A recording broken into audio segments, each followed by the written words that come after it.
bit of a video game. It's the home of glamour and glitter. The temple of easy living.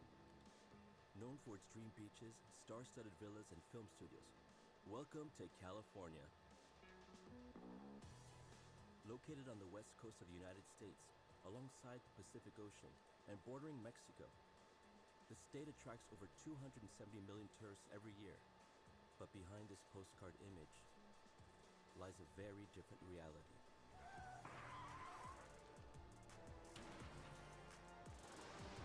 It is home to some of the deadliest, most dangerous roads in the United States, posting more than 210,000 accidents every year, 160,000 people injured, and 4,000 killed. A roadside inferno on the brink of implosion. Every 1 minute in Los Angeles, there's an auto accident that happens. Accidents, hit and runs, car chases. For the first time, you'll get a behind-the-scenes look at California's roads. Why has California become the most accident-prone and deadly state in the USA? What's really going on along its highways? And what accounts for such a plague? To answer these questions, we investigated the state's 600,000 kilometers of roads. First, in Los Angeles, where incredible car chases worthy of Hollywood action movies scream through the traffic, and where dangerous driving, fueled by alcohol and cannabis, triggers horrifying accidents. Let's go down here. Pretty much everything happens in LA. We'll visit an ultra-dangerous mountain road known as the Angeles Crest, where the lower slopes are littered with car wrecks. Along this route, illegal racing and risky behavior are a daily occurrence. Meanwhile, 800 kilometers to the north, near San Francisco, highway shootings are the order of the day, with motorists shot by angry drivers. Aggressive driving is spreading across the state. Whoops. Get a firearm than it is to get fresh produce. We'll also discover the terrible consequences of the natural disasters that struck California. Violent floods, uncontrollable fires, events that regularly plunge California road users into hell. Please help us to be safe. The state has also become America's hit-and-run capital. Here, more and more drivers are wrecking carnage and fleeing the scenes, declining to come to the aid of their victims. Join us on a never-before-seen tour of California to discover how one of America's biggest tourist destinations has become fraught with danger.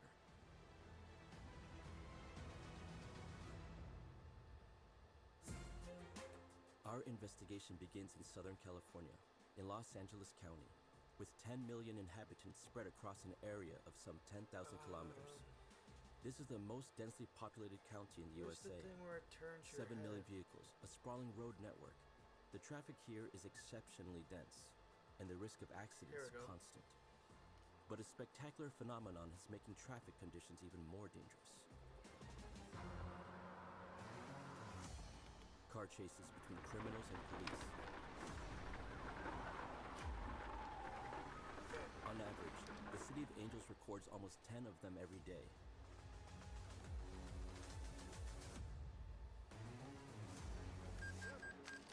The first witness to these incredible chases is cameraman Marcel Melanson. From his helicopter, Marcel covers Los Angeles and the surrounding area from the air for ABC 7 News. Okay, we're gonna get a different truck out. Hold on. 4 o'clock in the morning, we start with traffic right away, letting people know about the traffic on the freeway on their way to their work. In between traffic, we break away and cover those breaking news stories as well. And breaking news stories could be anything from car accidents to police chases to fires, natural disasters, you name it, we cover it all. In a career spanning 25 years, Marcel Melanson and his pilot have filmed thousands of car chases on the roads of Los Angeles, most of them ending tragically for the driver. As in this footage, where a speeding car plows into an electrical pole before flipping over into the middle of the street. Or this camper van veering out of control, crashing into everything in its path. Some drivers will do anything to escape the police, even if it means risking their life. Like this motorcyclist, being chased in the middle of the night along a freeway. After several minutes of pursuit, the driver opts to leave the road and turn onto the railroad track. A crazy race that ends with a two-wheeler slipping between the rails. LA is the capital of car chases, and the reason being the way LA's system Where the of fuck roads am I? is set What am up, I in? it's very expansive. Where LA, the Alright, way I'm in my that it was truck, built, but where it the was hell am spread I? over large areas, Back and in the Phoenix. traffic and road system to connect those large areas makes it an ideal place for people to have car chases. Not only that, but because of LA being so big and being the layout it is, the news specifically uses helicopters a lot more than anywhere else. We're more likely to cover a car chase than most places because we're already up in the air and we have more helicopters to cover these breaking news stories. So that's why you see them in LA more often than anywhere else. Oh, it's... Reasons why these car chases start all can be from somebody that's committed a crime. It could be a stolen vehicle. It could be somebody that is Whatever, dude, just 240 having bucks. a manic Oh, or the damn bitch. psychotic episode. Marcel Melanson Nah, he recalls looks like one he's incident in particular that pretty marked his normal. career. When he managed to film the criminal enterprise of the driver of this black vehicle from start to finish. Grab a tea. One of the most memorable pursuits of lately was one where a guy stole a number of cars, one after the other. He was in one car, the police were chasing him. He jumps out of that car, jumps into another car. I think he stole a total of 4 cars total in this chase, from one to the next. Oh my and God. he was very reckless, ramming into other cars, Oh, ramming shit. into the police car. Even at one point, he jumps out of a car, runs into somebody's home, steals the keys from their car, runs outside, jumps into their car, and then takes off again. When you thought it was all over, it just kept going. Damn. Finally, at the very end, the police ran into him and actually had to stop the car by crashing into it, and that's what stopped the chase. But it went on for over 1 hour, and the whole time it was non-stop craziness just because of the sheer danger, and the guy didn't care. No worrying about anybody else's life but his own. He was just determined to get away, and he was going through whatever he could.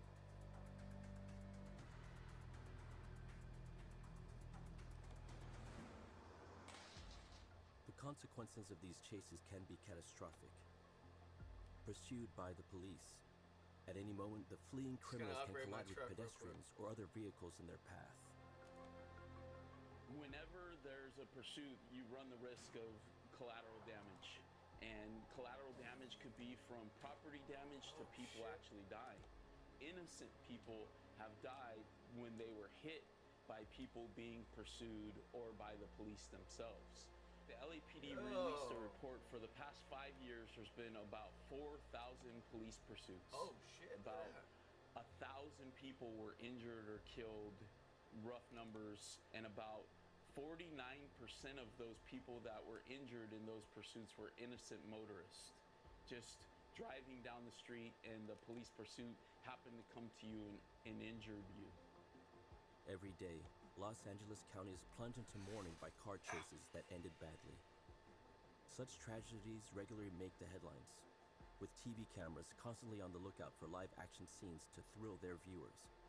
The suspense keeps them glued to their screens. Damn. Why do look at this people shit. like police chases, and what draws people to them is a question I've asked myself almost every day. The funny thing about it is when I go back and look at the police chases we have and the number of people that watch them, crazily enough, people from all over the world, more people from outside of Los Angeles are fascinated by these police chases than they are in Los Angeles. And I think you don't know how it's gonna end. And what's crazy about it, it's that adrenaline that it builds inside yourself when something like that is happening. The most iconic chase, the first to captivate viewers, was the one involving American football star O.J. Simpson.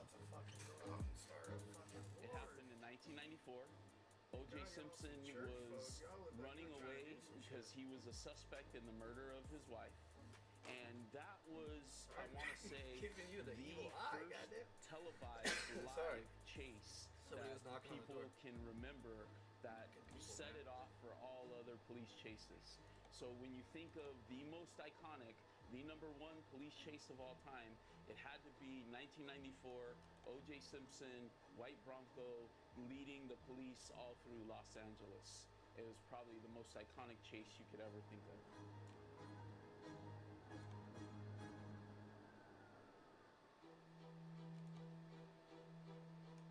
In a bid to neutralize traffic offenders as quickly as possible, the Los Angeles Police Department has developed a series of interception techniques. During a chase, every minute counts. The longer the chase, the greater the risk of collateral damage. Among the methods employed, the best known is the so-called pit technique. This consists in hitting the car being pursued from behind to divert it from its trajectory. This thing's gonna be the hillbilly movie. Another method uses a harrow, made up of blades and spikes. Placed in the middle of the road, it blocks the vehicle, instantly puncturing its tires and stopping it dead in its tracks. Finally, the technique used as a last resort is to open fire. In the event of extreme danger, police officers may have to shoot the vehicle or driver in order to immobilize them. Oh shit. In the vast majority of cases, these methods are successful in intercepting fleeing drivers. In 2022, 60% of these offenders were neutralized before being arrested. Dude, there's so much crap you can put on this fucking thing. Penalties can range from fines to prison sentences, depending on the number of offenses and the damage caused during the chase. Yes, lights. More lights. Always more lights. You rotate. There we go. Holy crap, dude. There's so much crap we're putting The on fact this that Los Angeles is now the capital of traffic jams and road accidents can be traced back to the 1920s, when the development of this gigantic conurbation revolved around its flagship means of transport, the car. Nice. Seen from the air, its road network resembles a grid of long, seemingly endless straight thoroughfares. Accident investigator Jonathan Cherney has studied how these wide avenues and boulevards can influence drivers' perception of speed. The wider a street is, the more comfortable Yeah. people feel about their Lights, speed lights, on the lights. street. So when you're on a narrower street, even if you're not going fast, it may feel like you're going faster because you have objects that are passing you on the side of the road. But as those objects become further and further away, now you don't notice that speed as much, and it's much easier to go faster. This phenomenon is amplified by more modern, better equipped cars. Oh shit. And in older cars, I think you could hear the wind and the road noise more, you could hear the engine more, and you get a sensation of speed. Now in these newer cars that are better insulated, they're quieter, you don't get any feedback. If you step on the gas pedal hard, you don't get that revving of the engine. Extra wide roads and more modern cars Dude, this then thing is fucking lead drivers to crazy. exceed the authorized speed limit. As a result, speeding has become the leading cause of road accidents in Los Angeles County. Some of the dangers occur when you're driving fast on the freeway and you approach a congested area and traffic slows down. And if you're not ready for that traffic that's slowed down, then that's where we see a lot of accidents occurring. People do not have an expectation that traffic is going to be slowing down, and they have very little time and distance between their car and that approaching traffic, and they're not going to be able to bring their car to a stop in time, and that can very easily result in a crash. Los Angeles reports 52,000 accidents a year, resulting in over 300 deaths and 11,000 injuries. But for its residents, it's a risk that's impossible to avoid. As you know, in California, we don't really have a mass Super transit system roar. like they do in New York. So people here rely on their cars. Do we have mass transit? Yes, we do. But most people rely on their cars for transportation. to go to everywhere, to go to work, to go to grocery stores, to go to school.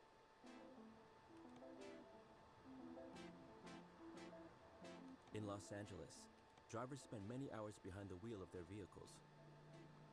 The metropolitan area this is covers crazy. 1,300 kilometers, compared with just 105 kilometers in Paris. Make it almost 13 times the size of the French capital. On average, drivers spend 50 hours a year in traffic jams, compared with just 17 hours in New York. And once stuck in traffic, drivers become bored and look for ways to entertain themselves at the wheel. I challenge anybody to stop at an intersection and look around and tell me that you can't find at least one person on their cell phone. For real. It's an epidemic. They're texting, they're playing games, they're on various apps, they're looking at their navigation, they're on phone calls. Driving is a dynamic situation. It's constantly changing. The road's changing. Lights are changing. There's bicyclists, there's pedestrians, there's a variety of different factors that come into play. And as drivers, we have to make a decision as to whether those different things are threats to us or not. Although banned since 2008 in the state of California, the use of cell phones at the wheel has become a mass phenomenon and the cause of horrifying incidents every year. Quite frankly, my opinion, I think people are addicted to their phones. And that is a weapon. That is a very dangerous, deadly weapon. In 2022, a study estimated that cell phone use while driving was the cause of nearly a quarter of all accidents in Los Angeles County. If you are not 100% focused on the driving effort, and you don't pay attention to what you're doing, you can very easily kill other people and yourself. And Oh, unfortunately, shit. that's a daily occurrence in Southern California. Today, almost 40% of Los Angeles residents admit to regularly consulting their cell phone dude, while this driving. truck looks sexy. Oh, he doesn't know where he's going. But it's not the only Oh, traffic yeah. offense responsible for the growing number of accidents in Los Angeles County. Dude, he just drove over it. He's on the wrong side of the road. Another factor has terrible consequences on the roads. Oh my god. Oh my god. Oh my god. Oh my god. Alcohol, Oh, you're going to jail. a phenomenon that takes on even greater proportions after dark.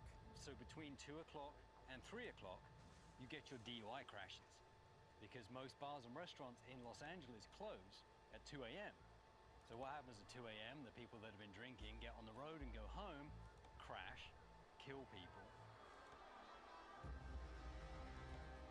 Howard Reichbrook, 47, is what's known as a night reporter, armed with his camera and tuned into the police and fire department frequencies. Every night, this paparazzo roams Los Angeles, filming all the major nocturnal incidents. I mean, every night is different. You can get shootings, car crashes, fires, I mean, you name it, burglaries, SWAT call-outs, bank robbery capital of the world. I mean, just everything happens in Los Angeles. His aim is to sell these shocking images to local and national TV stations for news coverage. A single video can earn him up to $4,000 US. My videos I send in get millions and millions of views, not only on social media, but from the news networks alone. In his bid to capture the most spectacular images, Howard has customized his car and fitted it with all the necessary shit. equipment. If I get stuck in a brush fire, I can take this, stick it in my mouth, and I can breathe. We need all the latest technology to run our business. I mean, we need everything from a tablet which has apps on it that tells you where the crashes are, structure fire just went out, fire alarms, floodings. I mean, this is every call that comes into 911. Wireless high-speed internet. I have LA County Fire. I've got LAPD and Sheriff on these. This is my grab-and-go camera.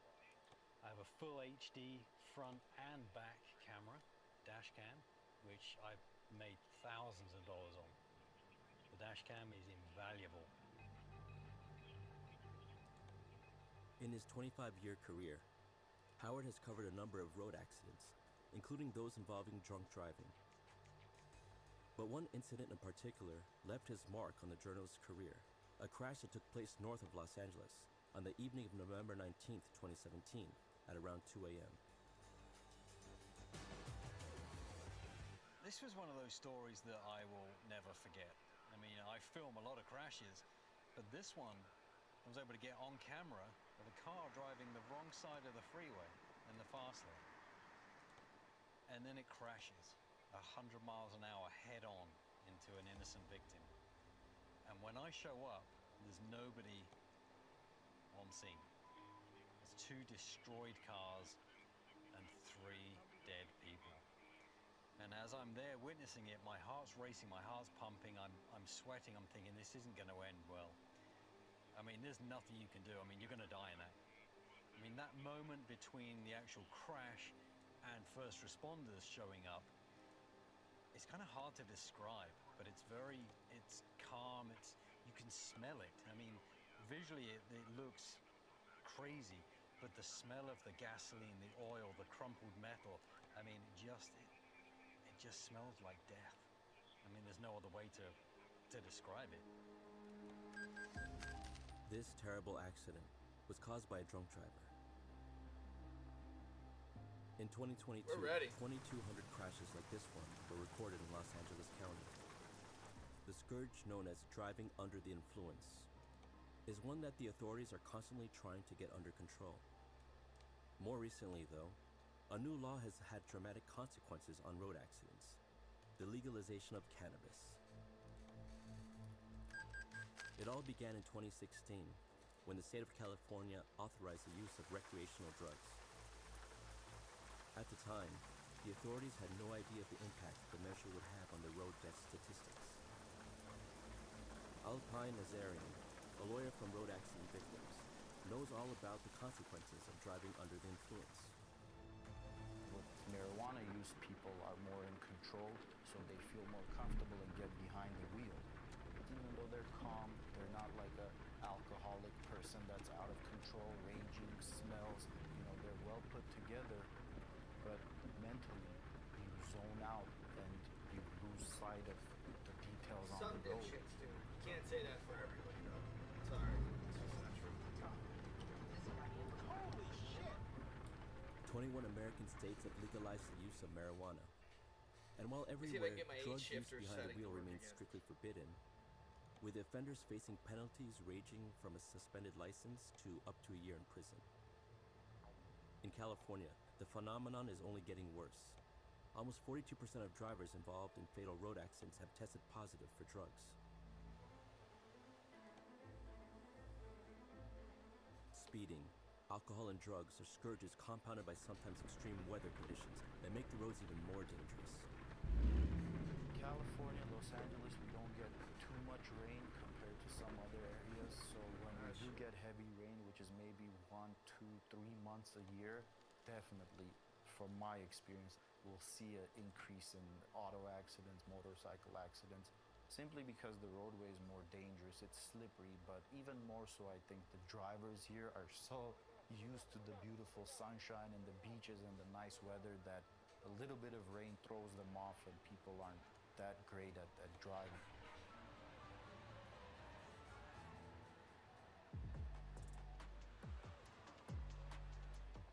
Californian drivers may not be used to driving in the rain, but another factor triggers accidents during heavy precipitation. The hell, man? Come on. When it rains for the first time after a long dry spell, particles that have accumulated on the road during the year, such as dust, oil, and fuel, form a greasy film, transforming road surfaces into veritable skating rinks. And once you start hydroplaning on the road, now you're no longer driving the car. Now you've become the passenger. You are now along for the ride. And that car is going to slide on that water until it actually comes off the water that you're on, or you strike something. In the event of very heavy rainfall, California's road network floods very quickly. Most roads here have no drainage system.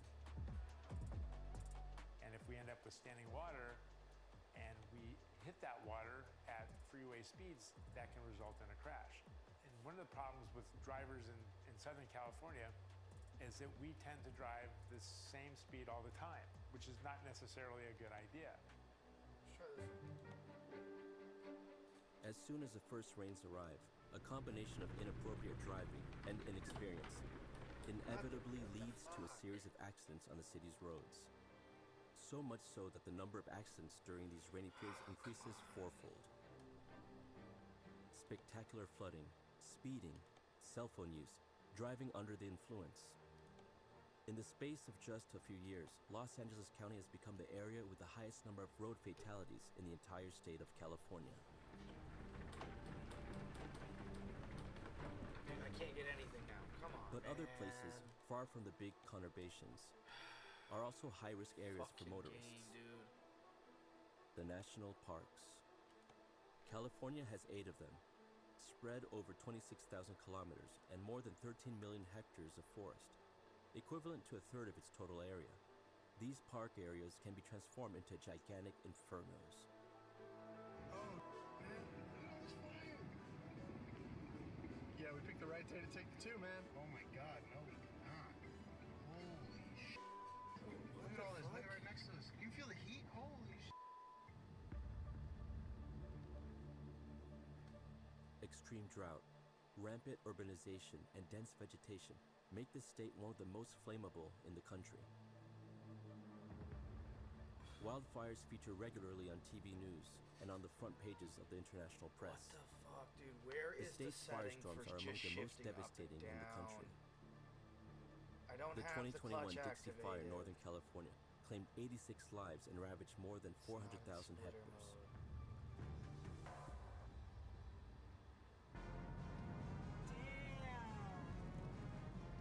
The fires create a disaster scenario on the roads, with closed carriageways, interminable traffic jams, and panicking motorists trapped by the flames trying to escape the blaze by whatever means they can.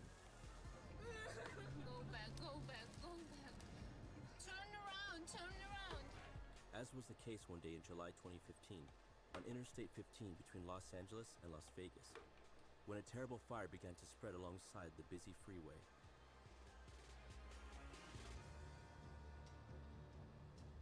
Carried by winds, the glowing embers crossed the road, encircling over 100 motorists. Trapped in their lane, drivers forced to abandon their vehicles in an attempt to save their lives. Bro, why is this shit not working anymore? It was just fucking working, dog. This fucking game's really about to piss me the fuck off. Seriously. After a dude. struggle lasting several hours, the fire was finally brought under control, leaving behind some 20 burnout vehicles. Luckily, there were no fatalities on the freeway, but other fires have had terrible consequences. Close the game out because I'm about to lose my fucking cool. Close the game out so I can redo this. Close it out. Come on, it shouldn't In take November this much. 2018, California was facing the biggest wildfire in its history. Fucking game, dog. From Malibu in the All south I needed right to up do to is just Butte fucking County in drive. the north of the state. Fires were raging, destroying everything in their path. Heavenly Father, please help us. Please help us to be safe. I am thankful for Jeremy and his willingness to be brave. One place in particular, the town of Paradise, Fucking Christ, man. Come on. found itself at the mercy of the flames. You're wearing Its my patience. 27,000 inhabitants were forced to flee by car, but the only road still open became a veritable death trap, plunging drivers into a hellish inferno. Come on! Let's go! Fuck, man! God Some damn! opted to abandon their vehicles and flee on foot. Others chose to remain in their cars, a decision with tragic Oh my consequences. fucking god, can we hurry up, please? Why do I gotta get hit with so many loading screens? Fuck, man. God, thank you. That day, the blaze known as Campfire claimed the lives of 7 motorists. Still today, California and its roads continue to be affected by terrifying wildfires, a phenomenon that is unfortunately set to intensify in the coming years with global warming.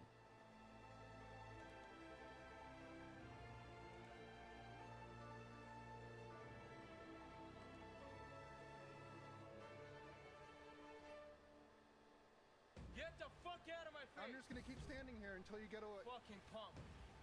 Get your license. Oh, no license plate on the front, huh? But wildfires are not the only scourge blazing through California's roads.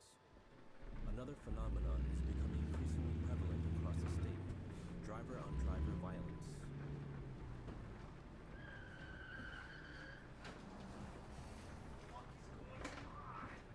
Drivers are often quick to leap out of their vehicles in the middle of the street to settle a score after tangling with another motorist. Dude, why is the shifter not working? God, dude. Others lose their cool completely and decide to intimidate any road user they deem guilty of a driving error.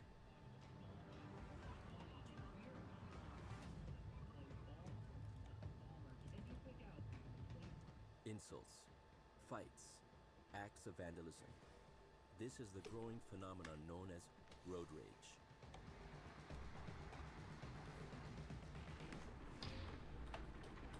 For some reason, when people get into their cars, we have this weird curtain of anonymity that comes across us.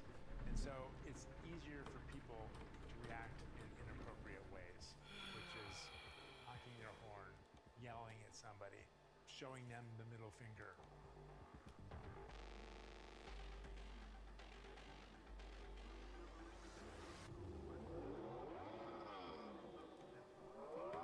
Doing things like that, which are inappropriate ways to respond to somebody who Why is this not unsafely makes a lane responding? change into you or cuts you off or whatever the case may be.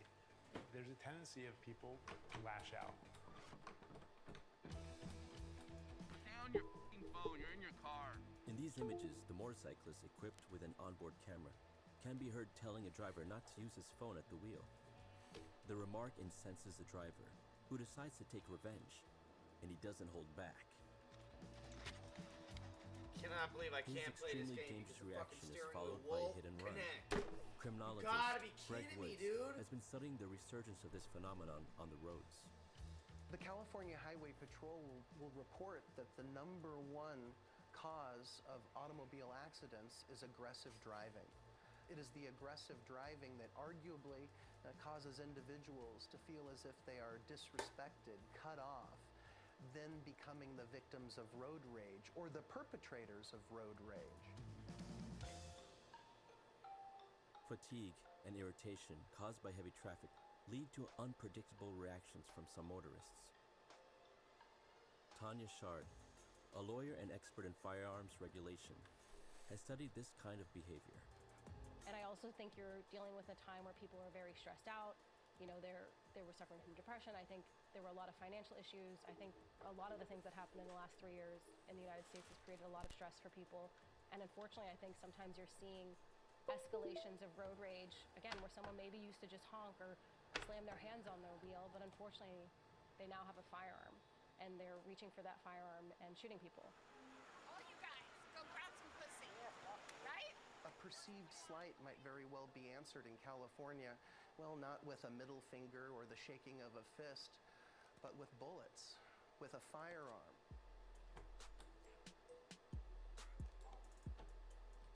In All right, California, come on. 1 in 4 people owns a gun.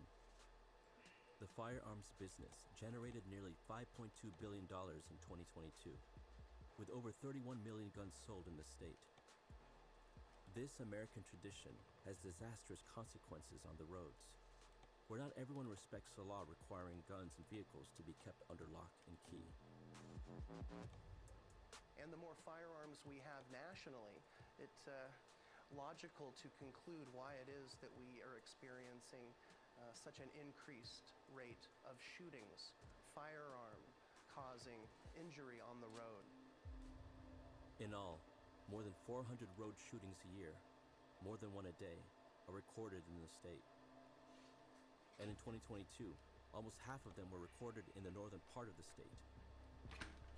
In the San Francisco Bay Area, 2 roads in particular are affected by these tragic events: Interstate 80 and Interstate 580, which run through the city of Oakland. When we're on the road and my mom wants to honk at somebody or feels aggressively towards another driver, I actually say, "Mom, don't do anything. You never know. Someone could shoot you." The communities that are neighboring these freeways where we're seeing these types of shootings are communities that are disproportionately impacted by gun violence. It may have to do with the geography of the Bay Area versus the geography of a Los Angeles. The Bay Area is probably packed a little bit tighter. If there's an escalation of a conflict, rather than the streets of their community, they get on the freeway.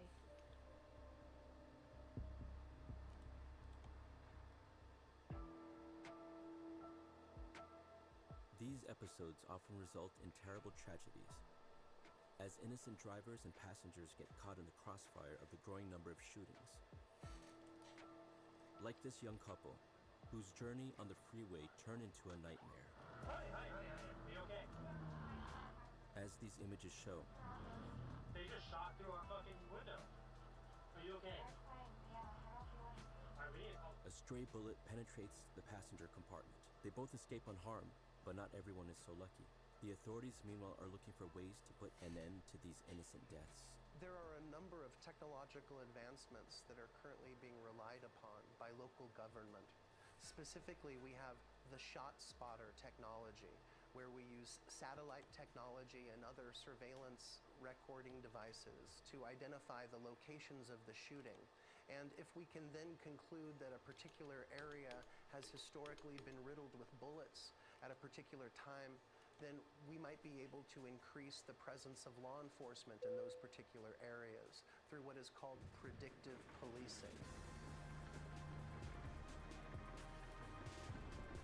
Despite the emergence of these new technologies, the problem of shootings in the San Francisco Bay Area is far from resolved.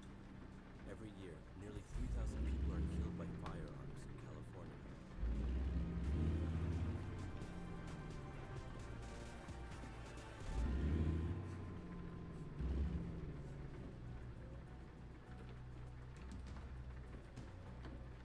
After the highways of San Francisco Bay, Why is the clutch we not return to working, the south part of the state, to a mountain road where the scenery is in stark contrast to that of the City of Angels, the Angeles Crest Highway.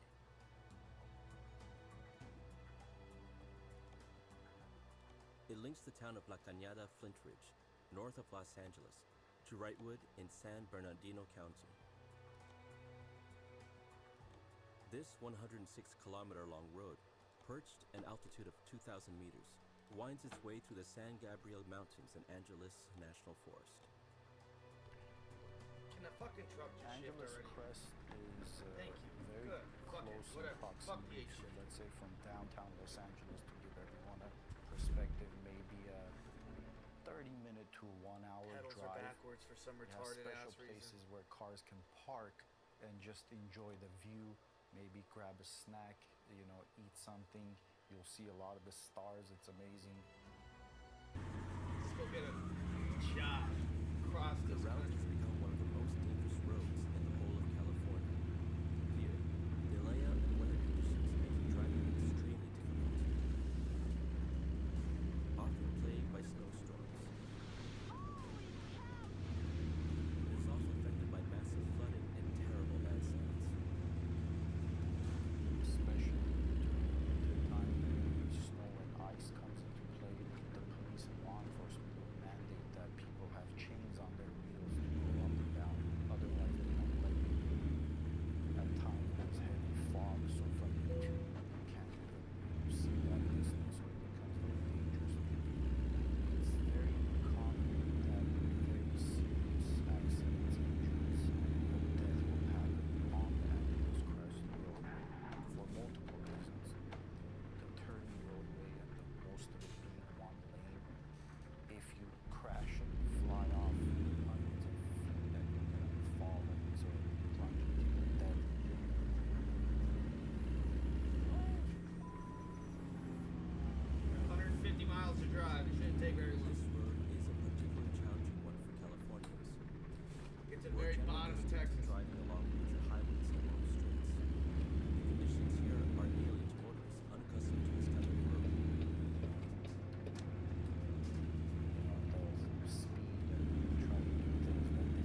see if I can crank up the graphics a little bit. accidents. Since we're running safe mode. If you're involved in a crash and you flee without giving the person that, that's a hit and run. Schmedium? Hit and runs occur on a daily basis, all the time. They occur in parking lots, they occur on roadways, they occur in private driveways, they occur everywhere. These hit and runs can follow unobtrusive fender benders or much more serious accidents, Hit that guy. where those responsible fail to assist the people they have put in danger. I got it all on my dash cam if you need it. A big part of Still it ain't is changed because anything. Hold on. someone causes an accident and an injury, so they panic, they get scared, and they run, they take off. California has become the #1 hit-and-run state in the USA. Oh my gosh. And nowhere is the situation worse than in Los Angeles, where almost 1 in 2 accidents results in a hit-and-run. In all, more than 19,000 people are left to die on the side of the road every year. That's 52 people a Let's see day, if that works. more than 2 every single hour across the state of California. The phenomenon has increased by 90% in the last 10 years Okay, let's get our and makes the delivery. headlines every day. Involved in a collision caused the crash, you're responsible financially. So if I strike a car in a parking lot or on a roadway and I'm worried about having to pay for that, or I don't have insurance, the person may flee thinking if they can get away from it, they won't have to pay. Insurance is expensive in Los Angeles, but the reason for it is because of high traffic and high volume of car accidents, which creates liability for the insurance carriers. Because the more people on the road, the more collisions that are happening, that means the premiums go up. And perhaps be worried about your driving record. If you get in trouble for a crash and you get a ticket, that ticket goes on your driving record. They put what's known as a point on there. Once you get 4 points, your driver's license can be suspended. If your license gets suspended and you are insured, your insurance company will drop you. That's another financial reason or financial incentive for somebody to flee because they don't want to have to pay for that. A significant proportion of hit-and-runs involve drivers who don't have a license. In a state where the car is king, Californians have no choice but to use vehicles to get around, even if it means breaking the law. 2 out of 5 hit-and-run accidents in Los Angeles are caused by unlicensed drivers, according to the statistics from the CHP. They're afraid of what happens if they stay. They end up getting arrested for driving without a license or for driving on a suspended license. And driving on a suspended license can at times, based on the circumstances, result in having to serve jail time. These drivers include illegal foreign nationals, for fear of 86. being arrested or sent back to their country of origin. In the event of an accident, many opt to flee the scene before emergency services or the police arrive. In an attempt to limit the number of hit-and-runs, the state of California introduced a new legalization called the AB 60 law, a reform that gives immigrants access to driver's license. Since its adoption in 2016, more than 1 million of them have been issued, resulting in a 10% drop in hit-and-runs across the state. A revolution of sorts, but one that doesn't solve all the problems. Yeah, because they still don't have insurance. You know what? I'm not leaving. I'm not leaving. Go ahead. I'm right here, asshole. We're seeing a significant amount of hit-and-runs that are as a result of people who are driving under the influence of alcohol or they have drugs in their system. We're also seeing, or have seen, a significant increase in Come on, dipshits. impairment as a result of the use of prescription drugs.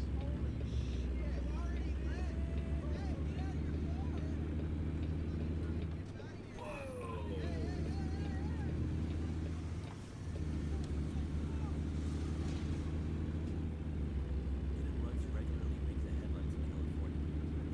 In an attempt to solve some of these cases and track down the fugitives as quickly as possible, the city of Los Angeles has set up an alert system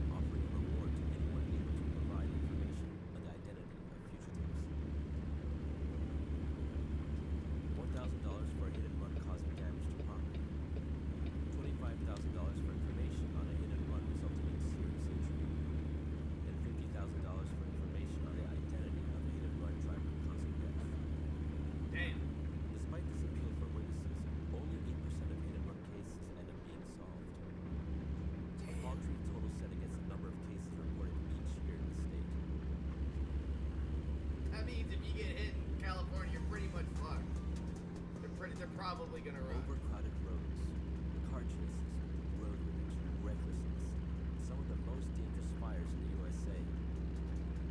California faces a huge challenge in its attempts to reduce the number of deaths on its roads. All the more so as by 2050, its population is projected to hit 60 million compared to just 40 million today, bringing a corresponding increase in traffic. Only time will tell whether California will succeed in reducing the number of accidents on its roads, fraught with danger.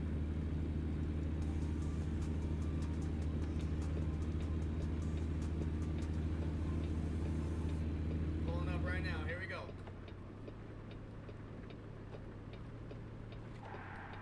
Whoa, whoa, whoa, whoa, whoa, whoa!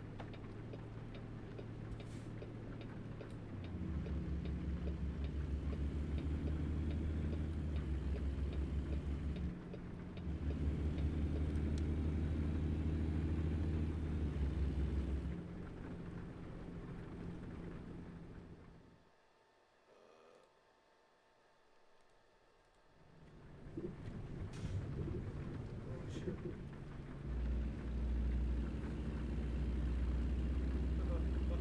Oh, you fucking bitch. Come on.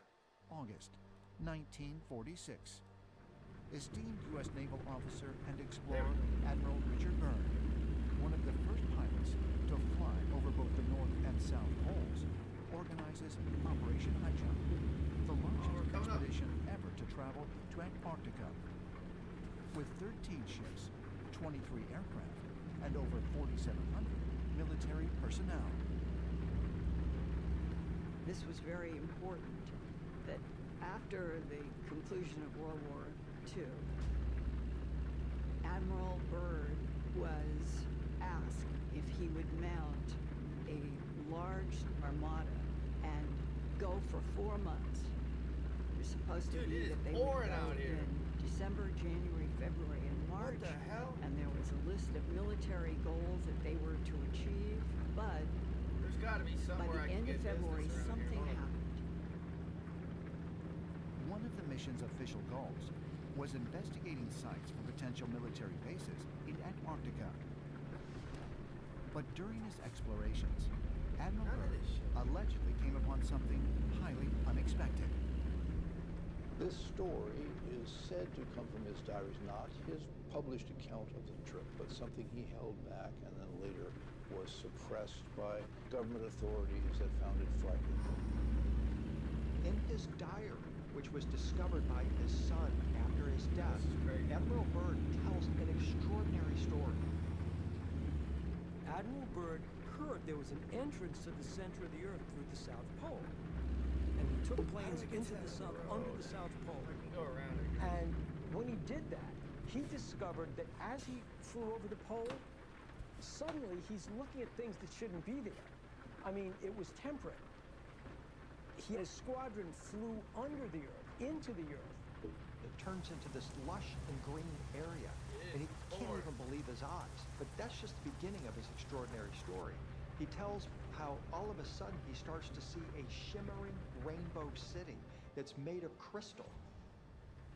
His airplane is taken control of when he suddenly sees these flying disc-shaped objects around him that lead him to the ground. Whereupon he's escorted into a cavernous type of an area where he meets a being he refers to as the Master in his diary. The Master tells him that they're highly disappointed in what humans are doing with nuclear weapons, and how they've recently destroyed Hiroshima and Nagasaki. And they really are concerned about what is going on the surface of the planet. Yeah, we're really upset They that you tell guys Admiral Byrd sold that they hope Twitter that to humanity will Elon. ultimately stop this. For UFO researchers, this account from Admiral Byrd's diary is particularly significant due to the fact that the modern UFO era began right after World War II and the detonation of the first atomic bombs. It has also been noted that a high number of UFO sightings have been reported in the vicinity of nuclear missile silos. At Admiral Byrd's story is congruent with the stories that we hear from numerous accounts of angelic or extraterrestrial type beings that are very concerned about what humanity is doing with nuclear weapons. Just ask the Air Force officers at the U.S. missile silos, the nuclear missile silos, that have seen their silos and their nuclear arms disarmed by what are perceived to be extraterrestrial beings. They're very concerned that we are ultimately not just going to destroy ourselves, but could harm our planet, which is their world as well. Back there, I see it, I see it. If Admiral Byrd's secret diary is authentic, does it reveal not only that there are highly advanced beings living inside the Earth, but also that they are monitoring what happens on the surface? Hold on. According to the diary, after this incredible encounter, Admiral Byrd was eager to share his story, but was ordered to remain silent. Byrd comes back after this experience. He is taken to a government compound where he is told that he is never to speak of this publicly and that everything he says is classified. Could Admiral Byrd's story point to a profound connection between the ancient traditions of strange beings living inside the Earth and the modern-day UFO phenomenon? Ancient astronaut theorists say yes, and believe we may be fast approaching the time when we will find ourselves face to face with the beings of inner Earth. Antarctica is a land of extremes. Nearly 98% of the ground is covered by an ice sheet up to 3 miles thick. A mountain as towering as Japan's Mount Fuji at 12,400 feet would not even break the surface. Temperatures regularly fall below minus 50 degrees Fahrenheit, with winds of up to 200 miles an hour. During its peak season, it is home to only 4,000 scientists and military personnel. Antarctica is the last frontier. It holds our imagination. Old maps that said, "Here be monsters." The last remaining territory on the planet that could have such a designation is Antarctica. Although it was discovered nearly 250 years ago, scientists have more questions than answers when it comes to this frozen continent. Due to the sheer depth of the ice covering its landmass, the surface of Antarctica is unable to be seen with the naked eye. And ancient astronaut theorists propose that it is not just the geology that is hidden from us. They suggest there is far more human and perhaps non-human activity happening in Antarctica than we've been told. Something seems to be going on this mysterious continent of the South Pole. And it has been theorized by a number of people that Antarctica is some kind of alien base. Rumors of extraterrestrial activity in Antarctica have circulated for years. If these accounts are true, and there is, in fact, an extraterrestrial presence in Antarctica today, could it have been there for hundreds or even thousands of years? In July 2018, Linda Moldenhau interviewed a whistleblower who offered to provide her with classified information regarding Antarctica on the condition that she not reveal his identity. Her source, a retired Navy SEAL who she identifies as Spartan 1, provided her with details of an ancient structure he claims to have visited during his time at the South Pole. At that time, my rank was First Lieutenant, Commander, Naval Special Operations. We were inbound the southeast coast of Antarctica. We were dispatched for, unofficially, was a research reconnaissance mission. Officially, it was to find a certain individual, obtain any information, and bring it back. What was the date? August 2003. According to Spartan 1, when he and his team reached their destination, they encountered a large octagonal structure protruding from the ice. Cautiously, they proceeded to enter it. The very top of the first structure that we entered, there was almost 18 feet poking from the ice. The rest of it was hidden under the ice. There's only 2 routes. Each door was the same, anywhere from 18 feet thick to around 30 feet thick. And even though these doors were that thick and that heavy, you could take one finger and push them and they would open. There was no resistance whatsoever. The outside temperature was at least 40 degrees below zero. Once you stepped inside these structures, the temperature was an ambient 68 to 72 degrees. What about the ceilings, hallways, floors? It was lighted from the inside. We could not find the source of light. It was a lime green in color. The walls were lined with what I call hieroglyphics, but nothing of hieroglyphics that I've ever seen in my life. Could there really be mysterious structures buried at the South Pole? There it is. Structures built by an advanced extraterrestrial civilization in our remote past. Buried underneath the ice in Antarctica could well be stone temple constructions. There could be biological material, remains of beings that lived there and could still be there. It could be the greatest reveal in all of human history.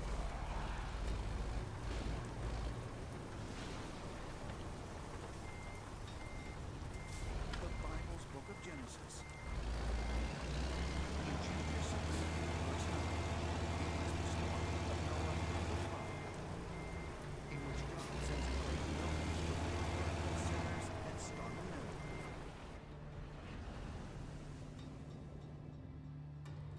Different versions of this same story exist in nearly every ancient tradition around the world. Going back 5,000 years, we have sacred texts that tell us there was an antediluvian civilization. There was a great flood and that there were survivors. The Mesopotamians speak of this in the Epic of Gilgamesh. The Egyptians speak of this in the Edfu creation text. Plato learned from the Egyptians that there was once a civilization called Atlantis that existed 9,000 years before his time. I want to do a long-ass trip. Plato wrote about the lost continent of Atlantis in 2 of his dialogues, Timaeus and Critias, around 360 BC. Historians and researchers have long debated whether this pre-flood civilization was purely mythological or actually existed. Oh shit, yeah, we are. Arguments have been made suggesting remnants of Plato's destroyed civilization could be found at the South Pole. I think what happened in Antarctica was that approximately 13,000 years ago, that flourishing civilization that originally came from space and establishing its presence in Antarctica was flash frozen. We actually have ancient evidence of this in the form of Plato's dialogues, where he talks about the last days of Atlantis. That basically is informing us that Atlantis was an extraterrestrial colony that had established itself on Earth, and that after a pole shift, Atlantis was moved under the ice where the South Pole currently is. Scientific anomalies, radar and satellite images, eyewitness accounts. As more and more pieces of the puzzle start to come together, might we soon be able to solve the mystery of the Antarctic continent? And if so, just what might we discover? Modern whistleblowers still argue that there is more about Antarctica that is being covered up than we think. There are entire bases down there, entire civilizations, that the world's governments are working with aliens. They know about the buried artifacts, they know about the ancient civilizations down there, and they know about the extraterrestrial civilizations that continue to operate in Antarctica at the very moment. It's totally possible that Antarctica contains an extraterrestrial home base on Earth. It's a totally isolated part of the planet. It's completely uninhabited, or was until recently. It's ideal. 3 miles away. Okay, yeah. We got got it. August 26, 1946. A U.S. scientific expedition called Operation High Jump departs for the South Pole. It is led by esteemed naval officer and explorer, Admiral Richard Byrd. Admiral Richard Byrd was a very important admiral in the United States Navy. He graduated the United States Naval Academy at Annapolis. He fought in World War I, and after the war, he became an explorer. In 1926, Byrd made worldwide headlines when he and Navy Chief Aviation Pilot Floyd Bennett became the first people to ever fly over the North Pole. For their efforts, both men received the Congressional Medal of Honor. Later, when Byrd, at the age of 41, made the first solo flight over the South Pole, he became the youngest person ever promoted to the rank of Admiral in the history of the United States Navy. In 1946, Byrd oversaw Operation High Jump, the largest Antarctic expedition to date. The massive military convoy included 13 ships, 33 aircraft, and 4,700 troops. The U.S. Navy sent down a flotilla of ships under command of Admiral Byrd. They came back after about 9 months in Antarctica. Apparently, they actually fought a battle in Antarctica, probably between remnants of the Third Reich and perhaps extraterrestrials as well. There were stories of craft coming up out of the water and attacking them. Flying saucers dealt a very heavy defeat to Byrd's Operation High Jump. He gave a report in March of 1947 that said a new enemy had been discovered that could fly from pole to pole in an instant. There it is, right there.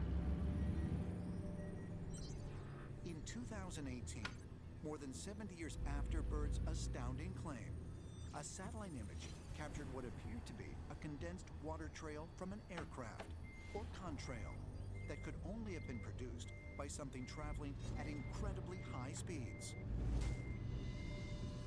It extended the entire length of the Earth, longitudinally from the North Pole to the South Pole, which is 12,000 miles.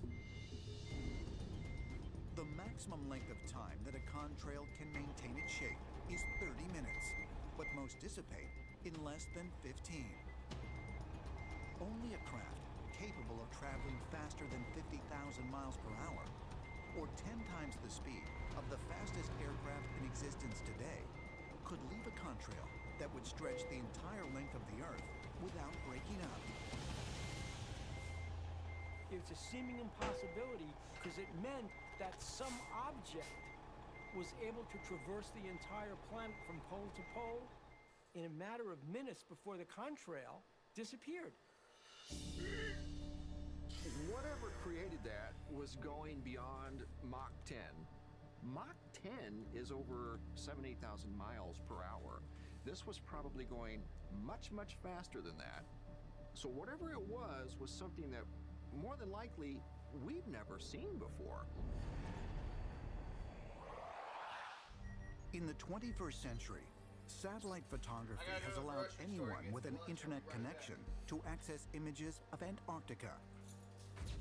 In 2016, a striking image was discovered of a seemingly man-made entrance carved into an Antarctic mountain range. This is a legitimate satellite image of a very large, proportionate hole in the ground, or the mountain range. This looks intelligently designed to suit a specific craft that flies through this particular opening.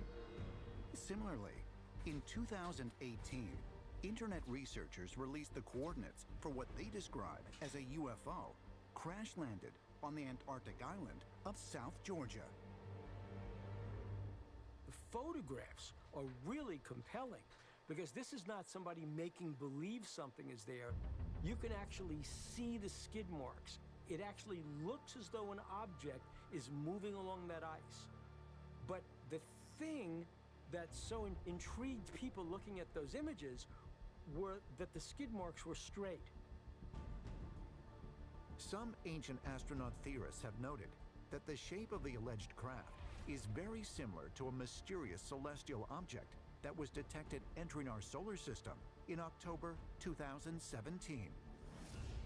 Called Oumuamua, the object was initially identified as an asteroid, but its shape, trajectory, and acceleration were so unexpected that the chair of Harvard's astronomy department, Avi Loeb, suggested that Oumuamua might be an alien probe. It's a very curious image of this large, oblong, tubular-shaped craft that seems to have crashed into the ice and then skidded along. And it really looks like this interstellar asteroid, Oumuamua, that could easily be a spacecraft.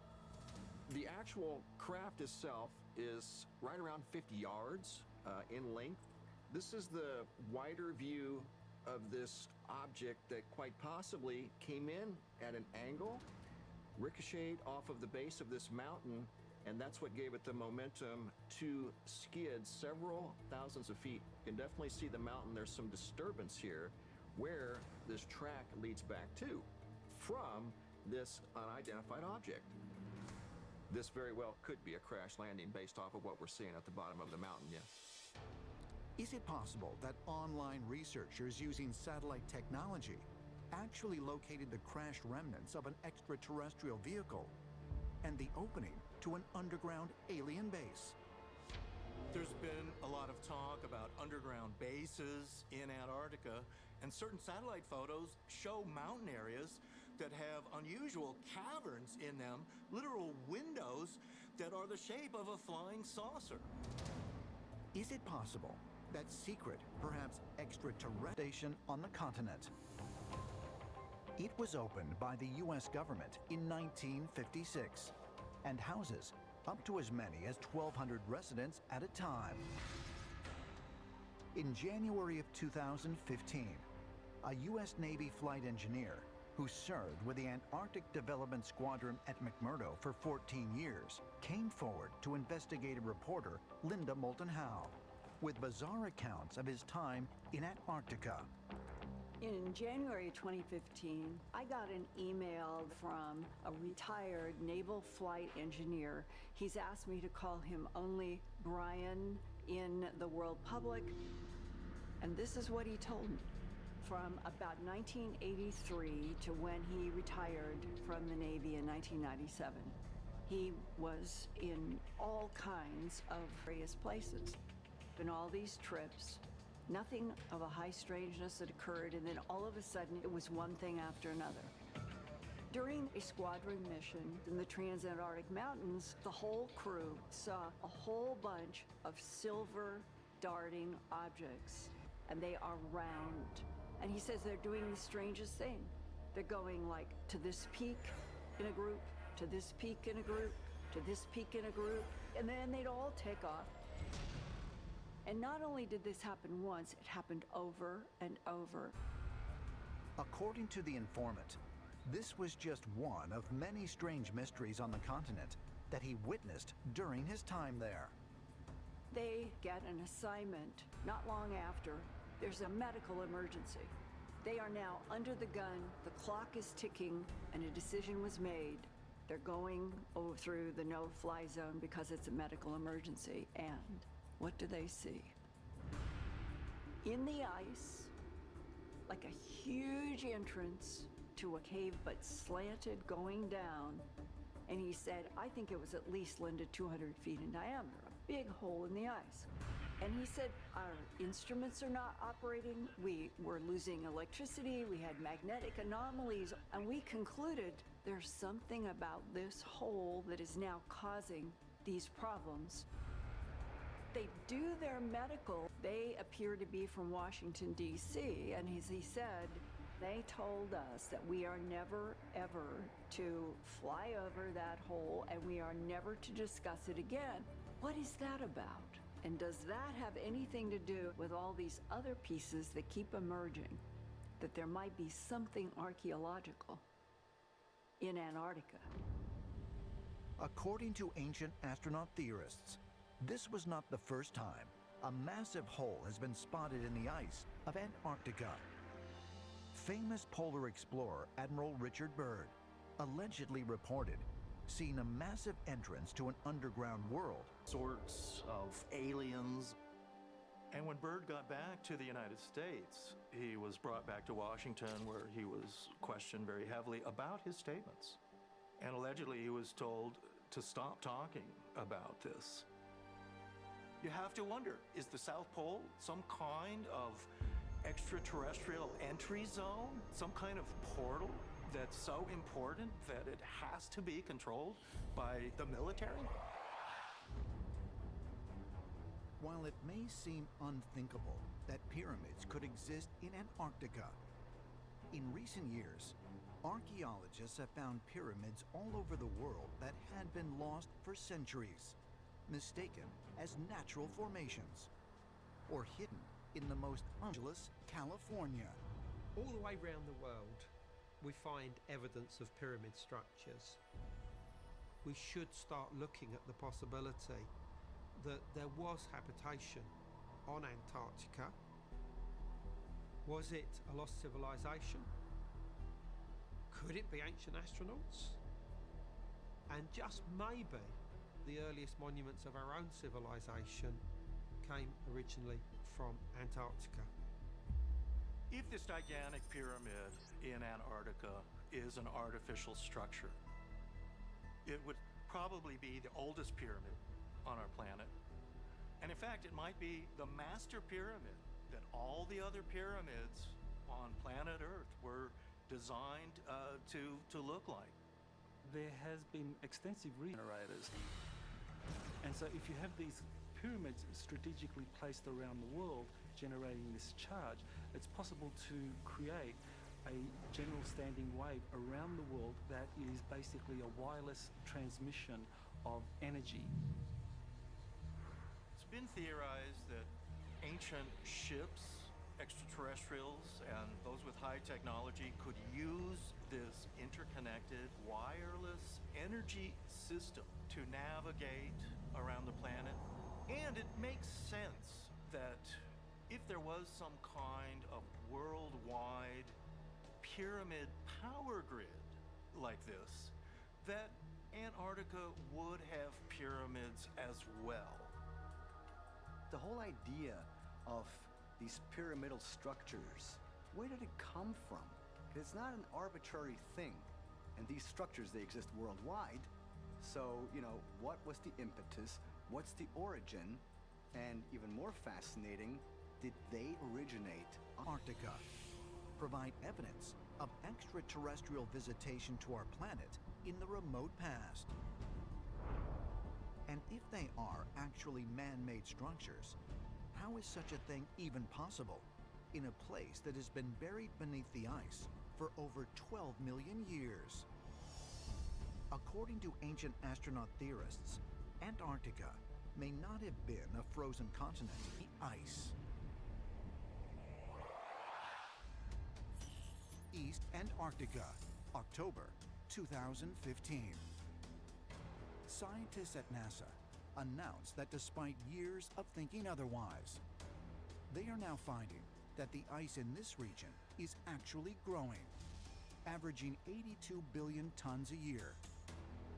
Snowfall is currently adding ice to most of the continent, but at the same time, glaciers are rapidly melting along the coast of western Antarctica. Scientists calculate that since 2009, as much as 60 cubic kilometers of ice, the equivalent of 70,000 Empire State Buildings, is disappearing into the ocean each year. But why is the ice here melting when it is growing throughout much of the rest of the continent? We see these graphic pictures on television of the ice caps melting and falling into the sea, but it's actually only in some areas that the ice caps are actually melting. What's so strange is that through various factors that the ice in Antarctica might actually be growing and extending. And this is very strange. we can't rule out the possibility that in certain cases there could be entire cities that are built underground that may even be actively maintained by extraterrestrials now, and that as those cities are powered up or expanded in size, that they are giving off some kind of heat, and that heat in turn is melting the ice above them.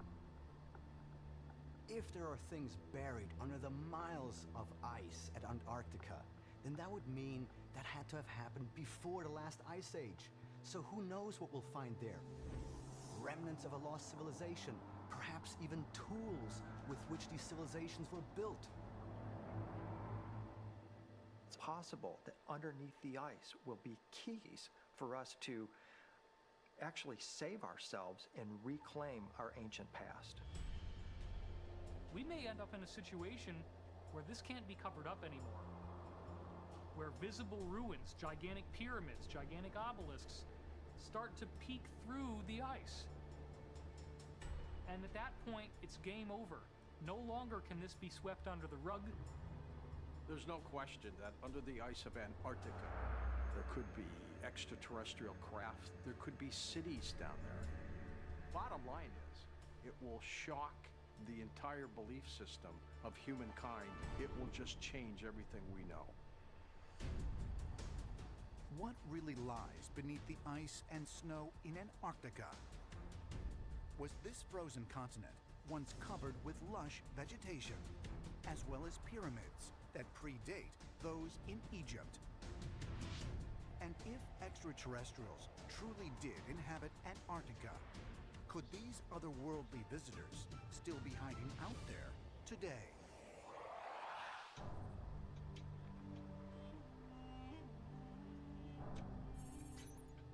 Edfu, Egypt. Located on the western bank of the Nile, the Temple of Edfu is one of the largest and most well-preserved temples of the ancient kingdom, dating back to 237 BC. The Edfu temple is of tremendous importance.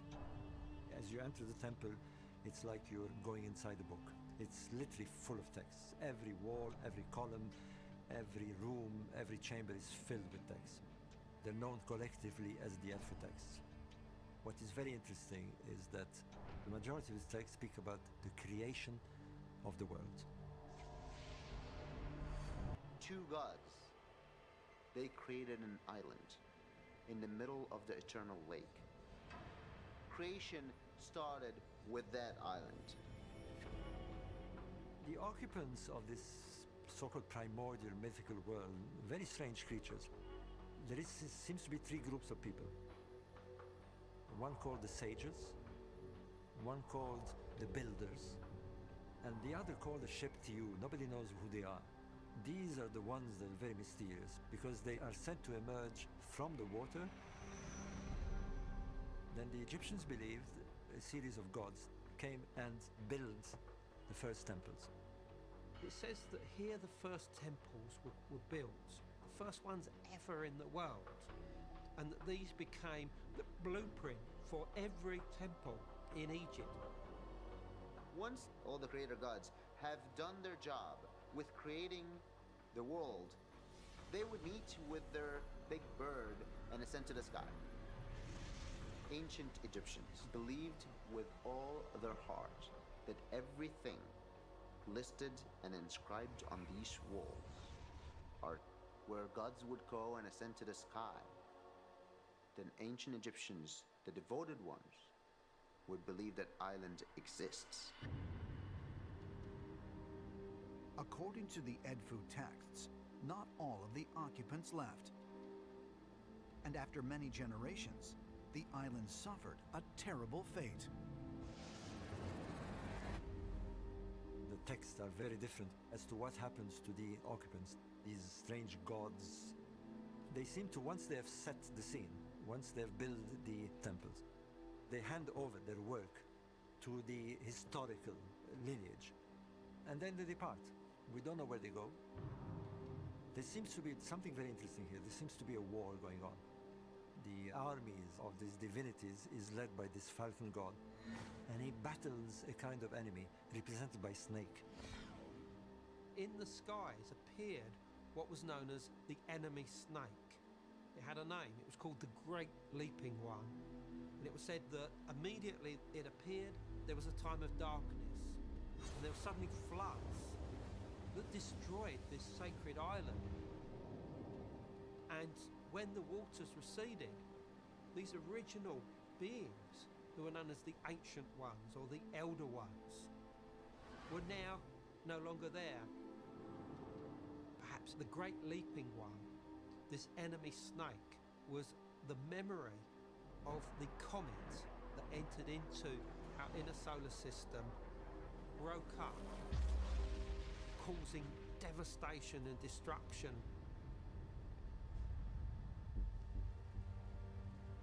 Might the account of this ancient catastrophe, inscribed on the walls of the Edfu Temple, be describing a natural event? Or was it a deliberate attack? An attack targeting an otherworldly civilization existing on what we now know as the Antarctic continent.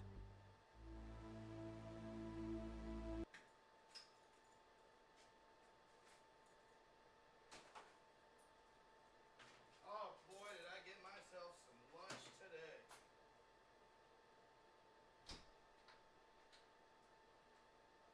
Let's make sure all beautiful's locked up and let's get this show on the road.